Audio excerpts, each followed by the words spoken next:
आज पूरी दुनिया इंटरकनेक्टेड है,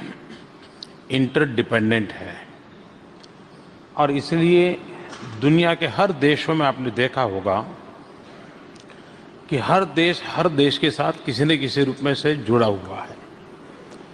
2-4 डिस्प्यूट के मुद्दे होंगे तो 2-4 सहयोग के मुद्दे होंगे, लेकिन सब लोग साथ चलने का प्रयास करते हैं। अपने ध्यान में आया होगा रशिया और भारत के संबंध मेरे भाषण में भी उल्लेख करा, बड़े विश्वास की धरातल पर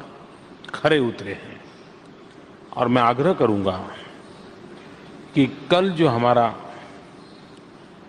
सेंट पीटर्सबर्ग का हमारा डिक्लेरेशन है, करीब 24 पेज का डिक्लेरेशन है और मुझे पूरा पता है कि पूरी दुनिया उसके एक एक शब्द को पढ़ेगी, उसके तरासेगी और हम दोनों कैसे आगे बढ़ने वाले हैं उसको भली भांति समझ पाएगी। जहां तक चाइना का सवाल है, ये सही है कि चाइना के साथ, जैसे रशिया को चाइना के साथ बॉर्डर डिस्प्यूट है, हमें भी बॉर्डर डिस्प्यूट है, लेकिन पिछले 40 साल में भारत और चीन के बीच में बॉर्डर डिस्प्यूट को लेकर के कभी भी एक भी गोली नहीं चली है। भारत और चीन आर्थिक दृष्टि से जुड़ रहे हैं,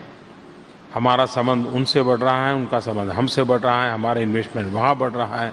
उनका इन्वेस्टमेंट हमारे साथ बढ़ रहा है। हमारे राजद्वारी संबंधों का भी लेवल टॉप मोस्ट लेवल पे भी और लगातार फ्रीक्वेंसी भी रहती है और इसलिए आज दुनिया में तीसरे नजरिए से दो को देखना ये वक्त समाप्त हो चुका है। रशिया को भी मालूम है हमारे और चीन के संबंध कैसे हैं, हमें भी मालूम है चीन और रशिया के संबंध क्या है, चीन को भी मालूम है भारत और रशिया के संबंध बराबर है कैसे हैं। उसके बावजूद भी जैसा राष्ट्रपति पुतिन ने कहा, ब्रिक्स के अंदर हम पांचों देश कंधे से कंधा मिलाकर के काम कर रहे हैं। 2 महत्वपूर्ण इंस्टीट्यूशंस हमने मिलकर के बनाई हैं।